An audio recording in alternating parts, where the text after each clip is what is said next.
할렐루야. 네. 이제 7월 8월은 휴가 기간이다 보니까 성도들이 이리저리 이제 빠지기도 하는데 이 코로나 상황이라서 휴가도 제대로 가지지 못하고 여러 가지 애로사항이 많을 것입니다. 항상 주의하시고 또 우리가 건강한 그런 이제 여름 휴가를 보내야 할 줄 믿습니다. 오늘 우리가 기도에 대한 주제를 좀 살펴보겠는데, 예수님께서는 그 제자들에게 기도를 여러 차례 가르치셨습니다. 이번에도 한 비유를 통해서 기도를 가르치셨는데, 이제 그 비유의 내용은 불의한 재판관과 또 어느 가부의 송사에 대한 비유예요. 어느 도시든 남편을 잃고 이제 홀로 되거나 아니면 자녀와 같이 힘들게 살아가는 그런 여성들이 있죠. 예수님 당시도 그런 이제 과부된 여성들이 들어 많았다는 것을 볼 수 있습니다. 그래서 결혼한 지 7년 만에 남편이 죽고 그럼 죄가하지 않고 성전에서 기도하면서 하나님을 섬긴 안나라고 하는 자인, 또 이제 남편과 사이에서 아들 하나가 있었는데 그 아들마저 죽게 되었어요. 그래서 아들의 장례를 치르면서 상여대에 오고 가는 그 나혜성 과부, 그리고 이제 다 늙도록까지 신실히 하나님을 믿고 하나님 앞에 그가 이제 가진 작은 두렙돈을 바쳤던 그 늙은 과부, 그 외에도 수많은 과부들에 대한 내용들이 예수님께서 활동했었던 당시에 그들의 모습들이 소개되고 있습니다. 오늘 여기 이제 이런 과부들의 모습은 어찌 보면 참 외롭기도 하고 또 삶의 여러 가지 어려운 일들을 겪으면서 고달프고 힘든 삶을 살아가는데, 오늘 얘기 속에 이 가부도 어떤 힘든 일이 많았던지 3절 말씀에 보면 자주 이 억울한 일로 법원에 가서 재판장에게 송사를 했다 하는 것을 말씀하고 있습니다. 가정의 남편은 기둥과 우리잖아요. 남편이 없다 보니까 불이익을 당하기도 하고, 자녀들이 바깥에 나가서 이렇게 서로 친구들끼리 싸우기도 하는데, 아빠가 없는 이유로 그 아이가 참 이렇게 괴롭힘을 당하기도 하고, 또 살면서 이제 어떤 그 부당한 일들이 얼마나 많이 일어날 수가 있겠습니까? 당시 이제 그들이 참 그런 처지니까 신앙생활에 아마 몰두하고 열심히 될 수 있는데, 어떤 재상이나 서기관들은 그런 그들의 약점을 이용해가지고 권무술수를 부려서 자기들의 이제 욕심을 채우는 그런 일들이 있었어요. 그래서 주님께서 서기관들을 일컬어서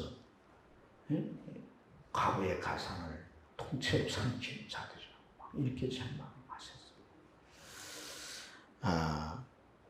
오늘 이처럼 이런 이제 과부된 처지는 이제 사회적으로도 약자이고, 때로는 신앙 안에서도 이런 결정적인 피해를 당하고, 이래서 살다 보니까 억울한 일이 참 많고, 또 자기 해결할 수 없기 때문에 법정에 가서 재판장의 그러한 판결을 통해서 해결책을 찾으려 했다 하는 겁니다. 근데 문제는 뭡니까? 재판장. 그렇죠. 그 2절 말씀에 보면 그에게 대해서 예수님이 이렇게 말해줘. 하나님을 두려워하지 않아. 사람을 무시하는 자라. 이런 표현은 이제 그 율법적인 그러한 반영이 되어 있는 표현입니다. 그러니까 율법의 강령 전체가 위로는 하나님을 사랑하고 아래로는 사람인 이웃을 사랑하는 거잖아요. 그죠? 그렇죠? 그래서 하나님을 사랑하고 이웃을 사랑해야 되는데 이 둘 다 행하지 않았단 말이에요. 둘 다. 근데 사실 이 표현은 제율법적인 표현이에요. 그러니까 부분을 통해서 전체를 설명하는 거예요. 율법의 요체가 되는 게 하나님 사랑과 이웃 사랑인데 그걸 행하지 않았다는 것은 율법 전체를 행하지 않는 그런 의미와 같습니다. 유대인이 이제 재판정에서 사람들의 옳고 그름을 가려내고 억울한 사람들이 그 억울함을 풀어주는 법이 하나님의 율법인 거예요. 그래서 재판장을 세우고 그 일을 하도록 했는데 하나님을 두려워하지 않는 재판관이니까 어찌 공정한 판결이 이루어질 수가 있겠습니까? 사람을 무시하는 사람이니까 이 과거에 억울한 일일지라도 하찮게 여겨서 그 억울함을 풀어주었을까 하는 그런 우리가 의구심을 가집니다. 사람은 상황에 따라 사람에 따라 적법대로 처리하지 않는 그야말로 최악의 재판관이다. 이렇게 볼 수가 있습니다. 그런데 오늘 주님의 비유는 그 이제 결말이 어떻게 흘러가는 거예요.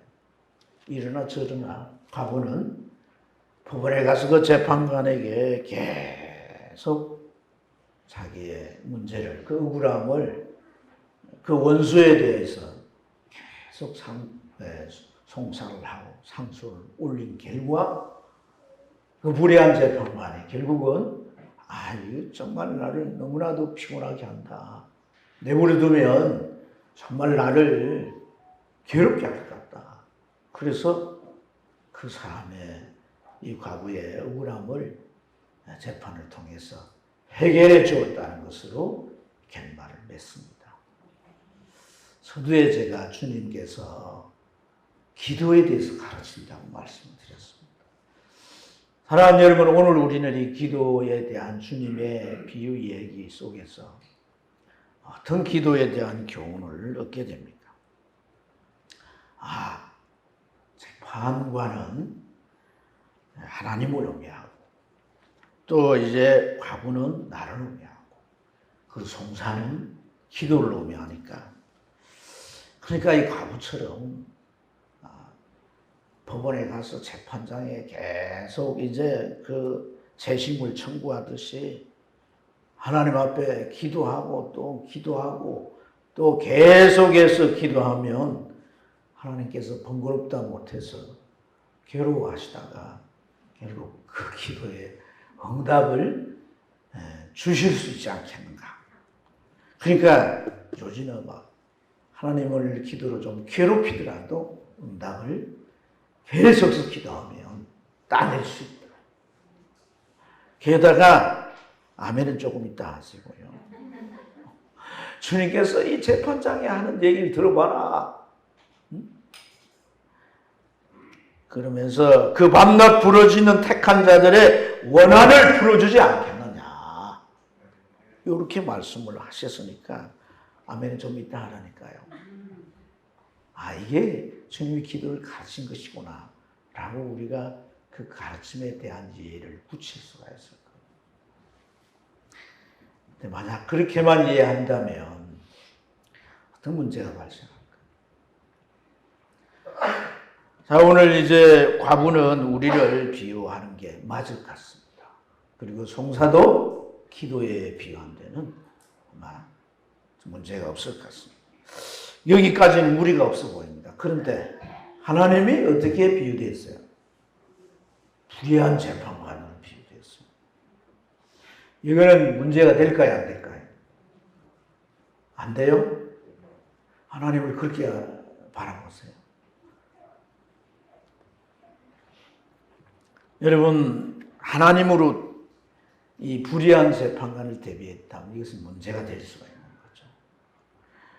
아무리 가르침을 위한 것이라도 어떤 대상에 반대되는 성향으로 그 대상을 이제 표현한다면 그것은 잘못된 방식인 것이고, 또 예수님을 하나님을 불의한 재판관으로 그렇게 대비했다면 성경적으로도 맞지 않은 것입니다.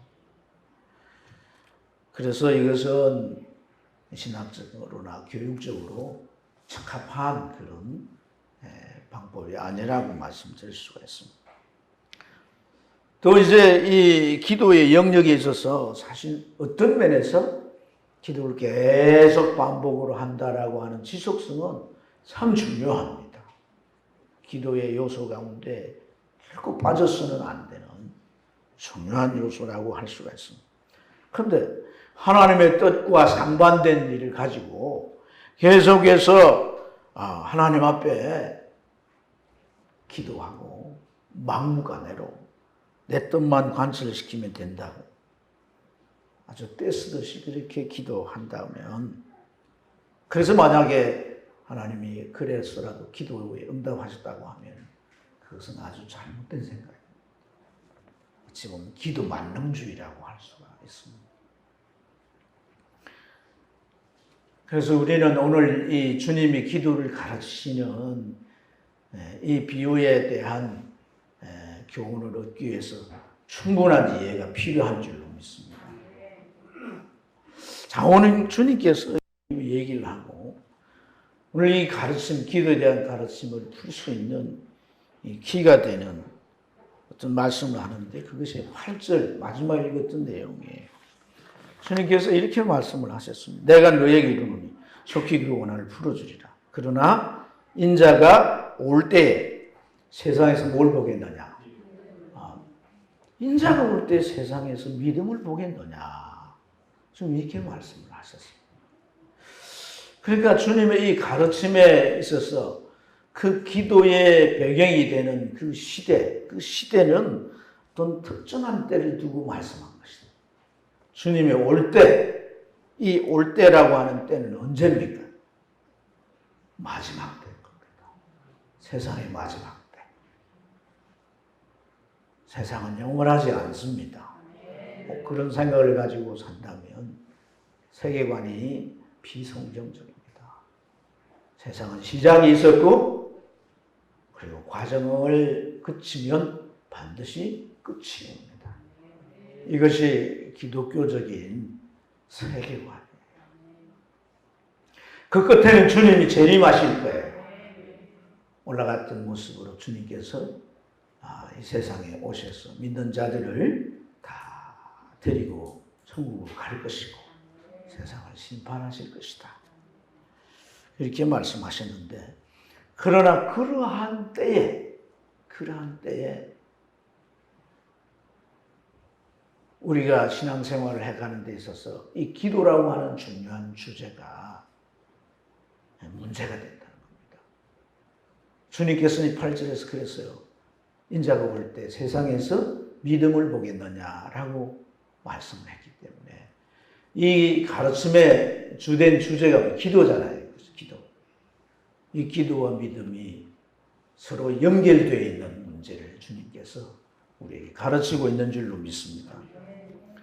여러분, 주님이 올 이 마지막 때에는 어떤 상태, 어떤 상황인가 하면 성도들의 믿음이 정말 미약해진다는 겁니다. 뿐만 아니라 쉽게 낙심하고 유약해져서 기도조차도 잘 못하는 그런 때에 처해진다는 것입니다. 왜 그런 것일까요? 우리가 이 기도라고 하는 것은 참 신앙생활의 중요한 요소라고 생각하고 늘 기도하는데, 마지막 때에 왜 우리가 믿음이 떨어져서 미약해지고 낙심되어지고 기도라도 해야 되는데 기도도 못해지게 되는, 기도도 잘 안 되는 이런 상황이 될까? 주님께서는 이 비유 말씀하시기 전에 17장, 앞장인 17장에서 그것을 충분히 이해할 수 있도록 그때 상황을 잘 말씀해 주고 계세요. 그 상황은, 그때 세상은 어떤 상태냐? 노아의 때와 같고 롯의 때와 같다는 겁니다. 홍수가 일어났던 노아 시대와 같고 지역적으로 하나님이 유황불로 세상을 소돔 고모라를 심판하셨던 그런 이 롯의 시대와 같다. 그때 사람들은 다 먹고 마시고 또 시집가고 장가가고 그리고 새로운 집을 짓고 그렇게 살아가는데 몰두했다는 겁니다. 근데 중요한 공통점은 뭐냐 하면 세상에 멸망이 임박했는데 그 멸망이 임할 때까지 깨달지 못하더라고요. 왜 그렇습니까? 세상의 마음을 다 빼앗기고 신앙의 열정이나 그 힘은 점점 미약해져서 그저 이 세상의 흐름 따라 살아가는 그런 이제 상태가 되고 말합니다. 그 이유를 주님께서는 우리에게 꼬집어서 말씀을 해 주듯이 롯의 아내를 기억해봐라 이렇게 말씀합니다. 롯의 아내. 하나님의 천사가 이 소돔 고모라를 유황불로 멸하신다고 하는 그런 놀라운 심판의 경고를 듣고 그 롯에게 너 가족과 함께 이곳을 피하라고 말씀하셨습니다. 그래서 저 산으로 피할 수 있도록 허락해달라 해서 이제 가게 되는데 가다가 롯의 아내는 소금기둥이 되고 말았습니다. 그 이유가 무엇 때문입니까? 가는 도중에 절대 뒤를 돌아보지 말라고 했지만 그 명령을 어기고 뒤를 돌아봤다는 겁니다. 뒤를 돌아본 이유가 무엇일까요? 1번 유황불로 막 세상을 심판하시니까 그것이 어떤가 궁금해가지고 뒤를 보았다. 2번 내가 돈 빌려준 사람이 있는데 그 사람이 또 못 받고 온 거 생각나가지고 애석하다. 그래서 그 사람 어떻게 됐을까 궁금해가지고 또 뒤를 봐. 3번 자기께 다 불타고 태워지는 그러한 것들, 그 세상 것들이 마음 안에 가득 차 있었기 때문이다. 여러분, 사느냐 죽느냐는 이 아주 엄중한 말씀마저도 붙들지 못하는 그러한 상태. 그것이 마지막 때에 성도들 중에 있을 수 있는 모습이라는 거예요. 그래서 주님은 덧붙여서 그런 설명을 하십니다. 두 사람이 잠을 자다가 한 사람은 들림을 받아 올라가고 한 사람은 그대로 있었다. 두 사람이 매를 갈다가 아니 지금 서로 바라보면서 얘기한 매를 가다가 한 사람 올라가고 한 사람 그렇게 먹고 있었다. 그 두 부류의 사람들은 똑같이 교회를 다니는 사람들이라고 할 수가 있습니다. 이것은 우리가 이때의 신앙의 상태가 어떠한가를 단면적으로 보여주시는 말씀인 줄로 믿습니다. 그리고 주님이 덧붙여 하신 말씀이 뭐냐 하면 죽음이 있는 곳에 독수리들이 모인다라고 했었어요. 독수리가 뭘 말할까요? 성경에서는 주로 마귀나 귀신을 의미하는 겁니다. 영혼은 세상의 모든 것에 마음을 빼앗긴 채 사단에게 유린된 상태이기 때문에 하나님의 말씀을 들어도 엄중한 정말 이 심판이 임한다는 말씀을 들어도 도무지 마음이 느껴지지 않고 감동되지 않고 그만큼 세상에 묻혀버린 그런 상태인 것입니다. 이러한 때를 두고 바울 사도는 에베소서 5장 16절에 때가 악하니라 그랬습니다. 악한 때란 겁니다. 악한 때. 악한 때. 예수님은 이 악한 때를 마태복음 24장에서도 말씀했는데 다른 면이 있기 때문에 약간 소개를 하자면 그때 많은 사람들의 사랑이 식어질 거다.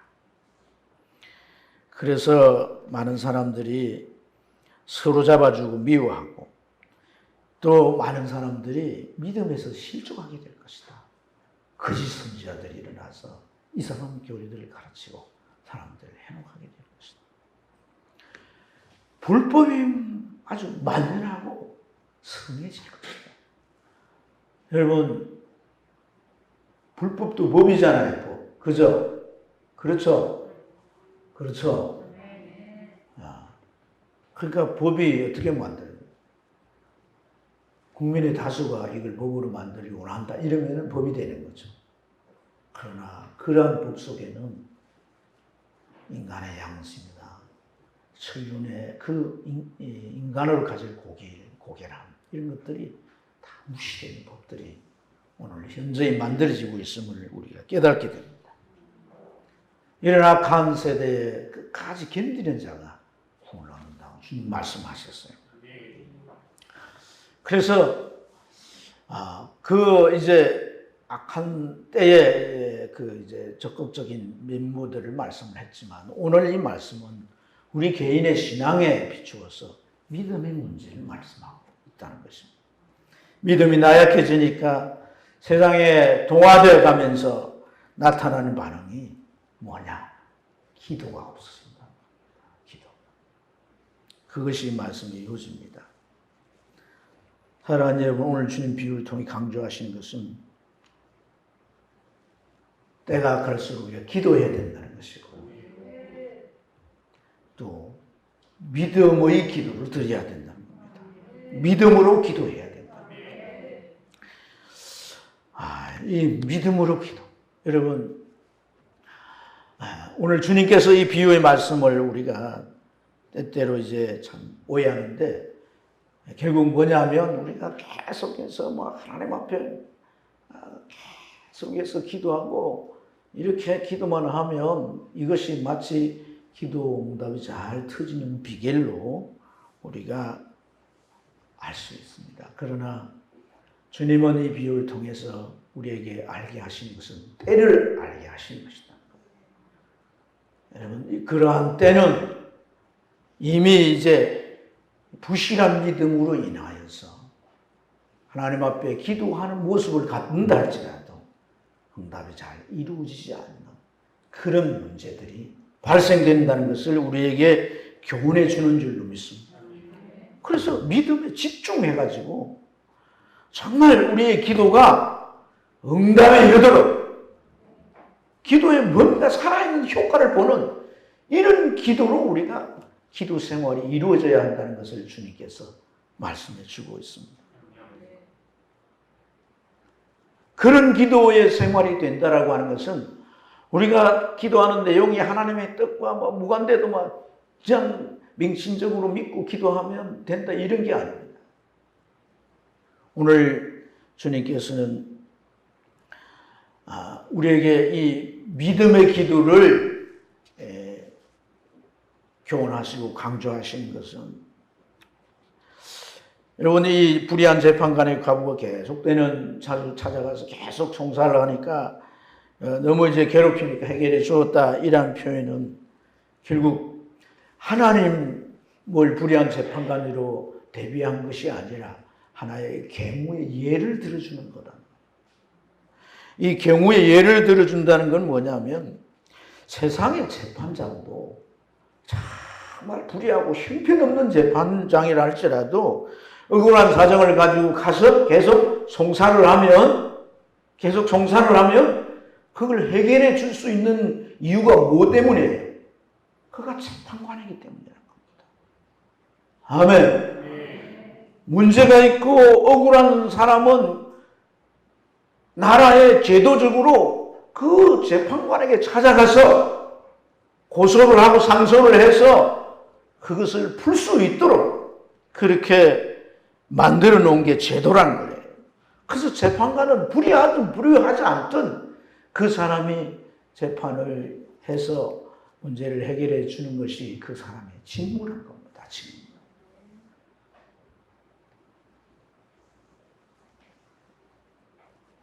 이러한 그 사회적인 약자인 과부의 신분으로는 다른 데 가서 자기의 문제를 해결받을 수가 없다. 그 문제를 해결할 유일한 대상은 불의하든 형편없는 재판관이든 재판관이라고 합니다. 그 사람은 사람을 무시하니까 처음에는 대충 그렇게 하거나 때로는 이리저리 회피했을지라도 계속 와서 송사하는 것은 결국 뭘 드러내는 겁니까? 당신의 직무를 이행하라는 거 아니겠습니까? 나라에서 부여한 이 직무를 당신이 이행하라는 것이 이제 부각되는 것이고, 따라서 자기는 그 직업을 버리지 않는 한 이 과거의 문제를 해결해 줄 수밖에 없다는 것입니다. 전에 주님께서 기도를 가르치실 때 그런 말씀하셨어요. 구하라, 찾으라, 문을 두드려라. 그러면 결국 응답이 있다는 것을 말씀을 하시고, 이어서 주님이 하신 말씀이 오늘과 똑같은 맥락의 얘기입니다.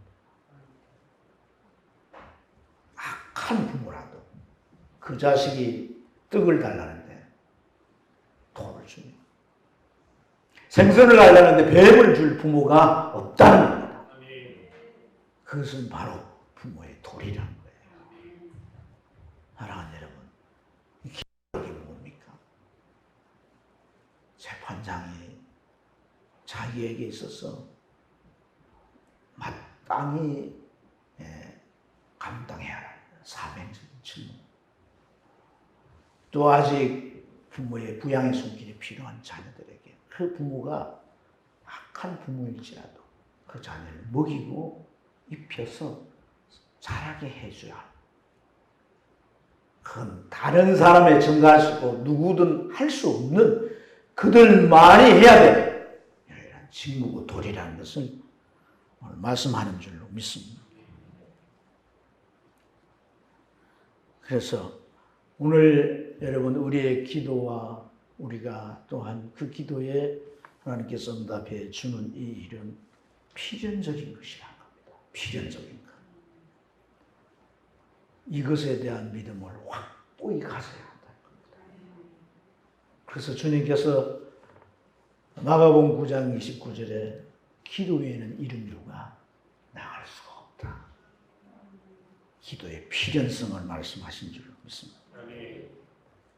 사랑하는 여러분, 스스로 일할 수 있는 어린아이가 아버지가 부양하지 않고는 그 아이는 결국 생존할 수가 없습니다.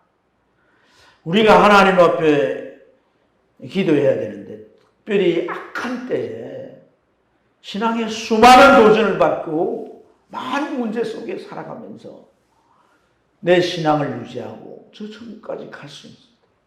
하나님의 도우심의 손길이 필요할 수밖에 없는 것이고, 그 도우심을 받기 위해서 우리에게 주신 방편의 기도라는 거예요.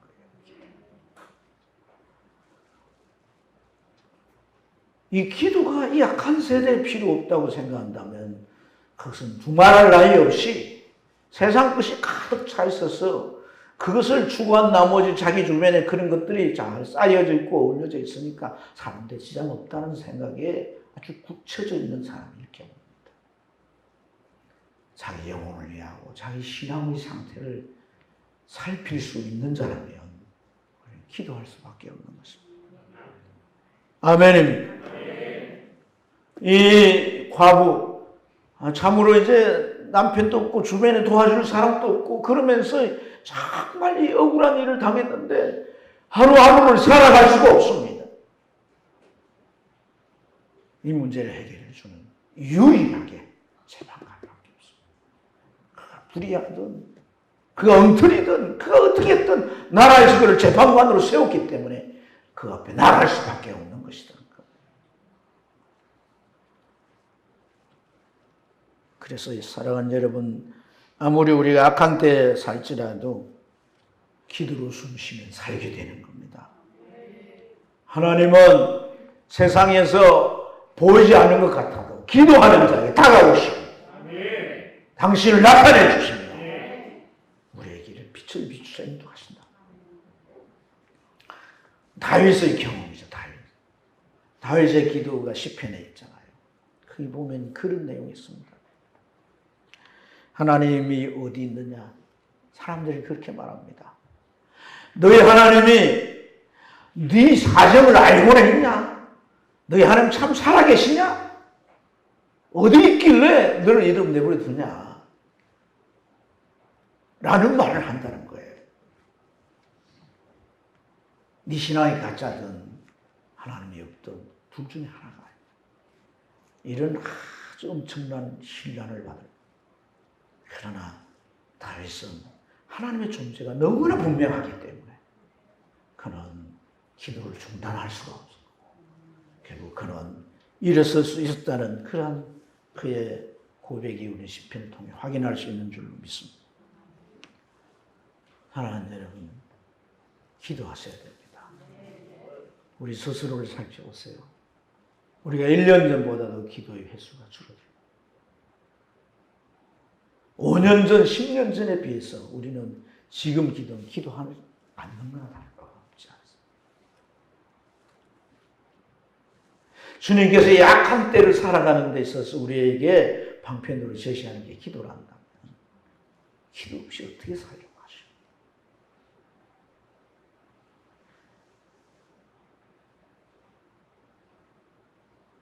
제가 여러분들의 일구수일구수를 확인할 수 없지만 가만히 살펴보건데 교회 와서 여러분들이 오늘 예배드리면서 잠깐 기도하는 것 외에 식사 시간에 기도하는 것 외에 기도를 잃어버리고 살아가는 분들도 이 자리에 있지 않는가. 문제의식을 못 느낀다는 것은 육신의 필요가 다 주어져 있기 때문일 뿐이지 영적인 인식을 하지 못한다. 그러한 교회를 주님께서는 라오디게아 교회라고 그랬습니다. 라오디게아 교회. 네가 부유한 것 같으나 너는 정말 가난한 자다. 네가 잘 입고 잘 꾸민 것 같지만 너는 거지 같은 자다. 너를 보지 못하기 때문에 네가 못 느낀다는 것입니다.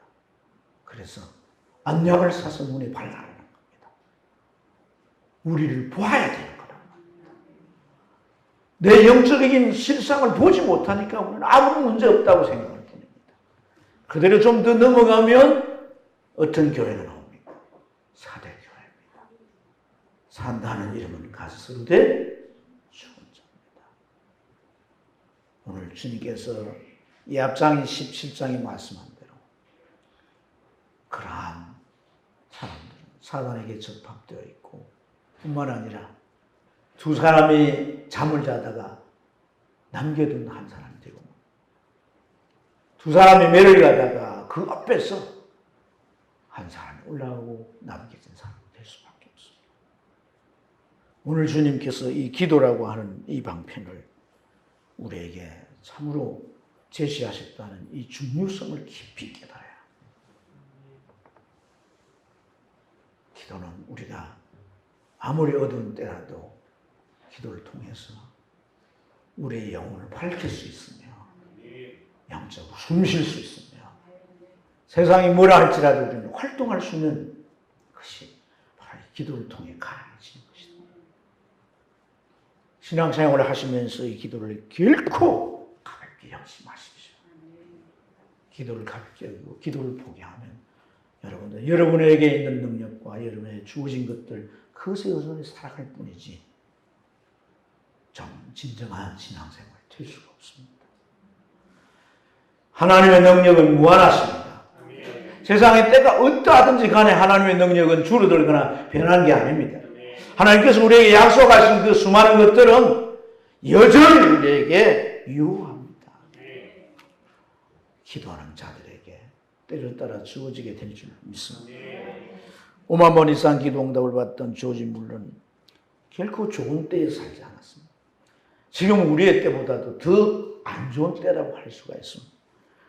그가 살았던 19세기 1849년, 54년, 66년도에 콜레라가 팬데믹이 되었습니다. 재앙이 된 겁니다. 재앙. 그때 콜레라가 뭔지를 몰랐습니다. 마치 오늘날 우리가 지금 이 당하고 있는 이러한 상황과 똑같습니다. 의사들도 방법을 찾지 못했습니다. 그래서 그 당시 천주교가 이것을 이제 무슨 뭐 기도하고 뭐 어떻게 하면 해결된다고 해가지고 오히려 이제 그 성당에서 퍼뜨리고 이런 문제까지 야기되기도 했어. 그런 시대에 이 조지 물러는 살았지만, 그래서 어찌 보면 그가 이제 고아로 운영했던 프리스톨 지역에 가장 어렵고 힘든 상황이었지만, 그는 하나님 앞에 기도줄 하나 붙잡고 그 상황을 견뎌낼 수 있었고, 그때의 신앙의 지도를 받고 세워졌던 인물들이 정말 위대한 기독교 지도자들이 되고 사회에 큰 역할을 하는 인물들이 많이 나왔다고 합니다. 그에게 기도의 불변의 원칙 5가지가 있는데 소개를 하고 마치겠습니다. 첫째는 주님의 십자가 공로를 의지하는 겁니다. 기도 오래 했다고 많이 했다고 금식 기도 했다고 40일 굶었다고 그것 때문에 하나님 응답하는 게 아닙니다. 예수 공로입니다. 모든 죄악을 철저하게 고백하고 멀리하며 기도하라는 겁니다. 죄악과 더불어서 기도해가지고 하나님 응답하지 않는다는 겁니다. 세 번째는 약속의 말씀을 확 믿으라는 겁니다. 조지 물리의 예화 가운데 그가 하나님께 기도할 때 응답이 안 오면 성경 구절을 펴서 하나님이 약속한 구절을 손가락으로 짚고 기도했다고 합니다. 하나님 여기 기록하지 않았습니까? 하나님 여기 기록하지 않았습니까? 하나님 여기 약속하지 않았습니까? 그렇게 손가락으로 짚고 기도했다. 그렇게 집요하게 하나님의 약속을 의지했다는 거죠. 하나님의 뜻에 일치된 기도를 해야 됩니다. 무조건 내가 원하는 기도 아닙니다. 하나님의 뜻에 맞아야 합니다. 기도 응답을 줄 자는 하나님이시기 때문입니다. 5번째는 끈기 있게 기도하고 기다리는 겁니다. 내가 주님 앞에 뭘 그렇게 특별히 잘한 일이 있다고 내가 한번 딱 기도하면 하나님 응답해 주시고 하나님께서 무슨 램프 안에 있는 그 무슨 우리 신앙이 겸손해야 될 필요가 있습니다. 내가 하나님 앞에 기도 응답 받는 건 결코 어떤 나의 공로를 가지고 하나님 앞에 들이댈 수 없습니다. 사랑하는 여러분, 세상이 아무리 약하고 강력한 유혹으로 우리를 흔든다 할지라도 물들지 않는 영성은 기도에 있고요. 내 앞에 산적한 문제 속에 파묻혀 있어도 그 구름덩이에서 일어나는 내 발목에 힘을 얻고 그 캄캄을 벗어나게 하는 빛을 비춤받을 수 있는 기도입니다. 기도.